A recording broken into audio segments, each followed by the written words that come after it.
manager at the Whisky shop, and we've just spent the day at the Nc'nean distillery, and I'm delighted to be joined here with Amy, Head of Sustainability for Nc'nean. So Amy, do you want to first off tell us a bit about yourself, your own kind of journey into how you become Head of Sustainability for a whisky company?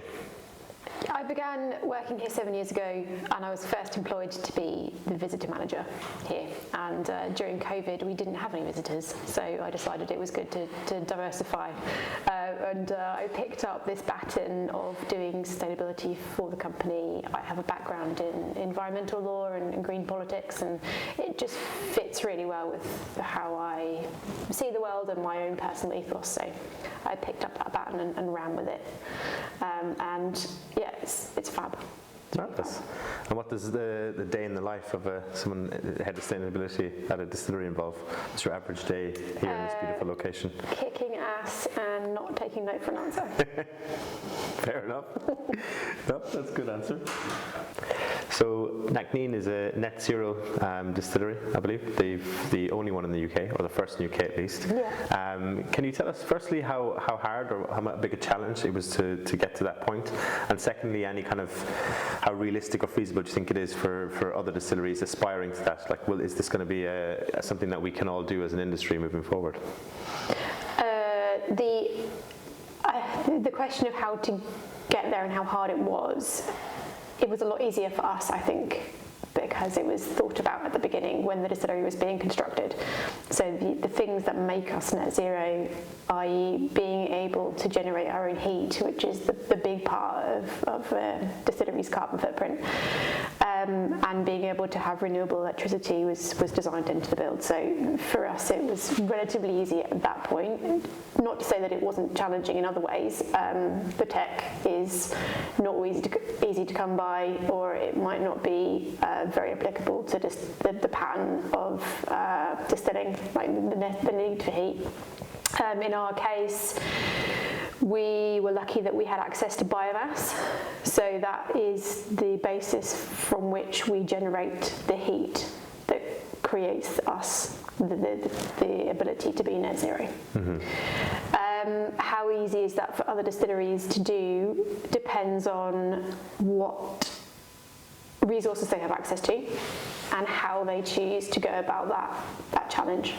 The heat and the electricity and fuel, how you decarbonise those will be different for every distillery. Because by resources, do you mean in terms of geographical location and that kind of thing, or do you just literally mean financial, or both, I suppose? Both. Yeah, definitely both. But no, if you need a physical resource to create heat, whether that's oil or gas, hydrogen, biomass, electric. Yeah. Every distillery's journey on to net zero will be different. Mm-hmm. Some distilleries might decide they are best suited to using like hydropower or tidal energy. Which hydropower obviously would, how most of the early distilleries were powered as well. So it'd be like a return to the start. Yeah. But thankfully there are goals set within the national government and at the industry level that are kind of pushing distilleries to think about how they tackle that. And the current goal is for the SWA to have their kind of membership decarbonised, or have them reach net zero for their production emissions by 2040, I think. That might have an element of supply chain carbon in with it as well, but we are net zero for scopes 1 and 2, which is our energy production, and we're looking at being net zero for scope 3, which is our supply chain, as close to 2030 as we can get it. It is quite challenging. And in terms of all the kind of different parts, the biomass, everything we mentioned today, and the kind of the way the barley is sourced and the way water is managed here, how much of that has an impact on the flavour of the outcome of the whisky in either a positive or maybe a more challenging way in terms of producing a whisky?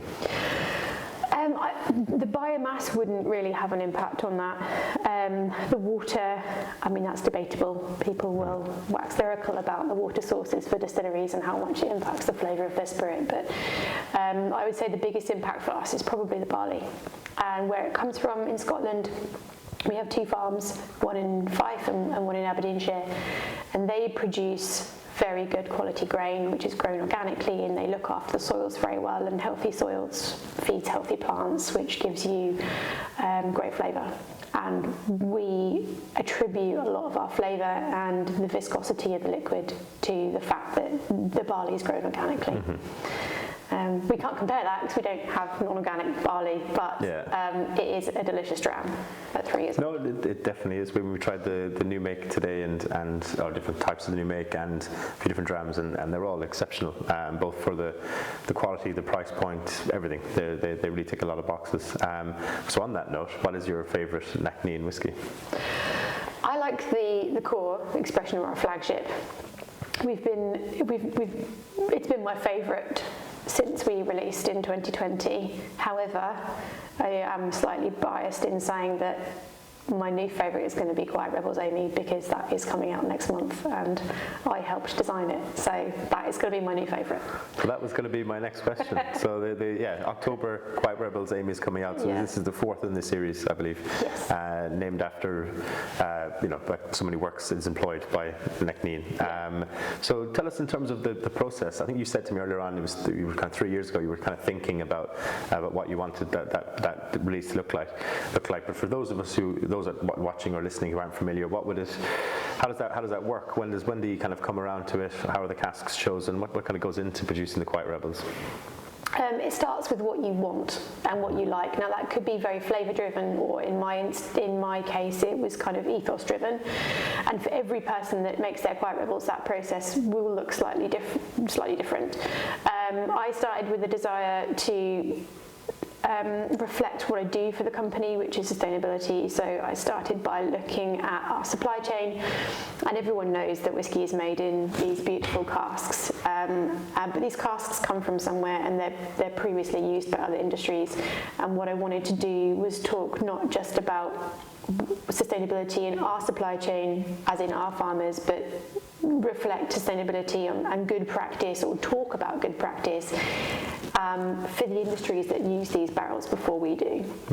So in my case, that was wine, and we found a really amazing vineyard in France that are doing incredible things for biodiversity and the soil, producing a great fortified wine called Maury, and we sourced those casks from that vineyard specifically for that story, and because I like fortified wine, aka port, it's a port style.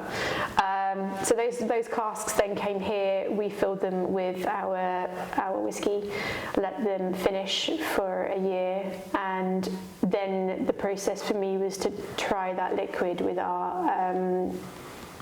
with Matt, who is our blender, and work out how I built my Quiet Rebels around the flavour that I was finding from those casks. No, fascinating. Yeah, it's cool. And I've tried it. It's exceptionally good whiskey.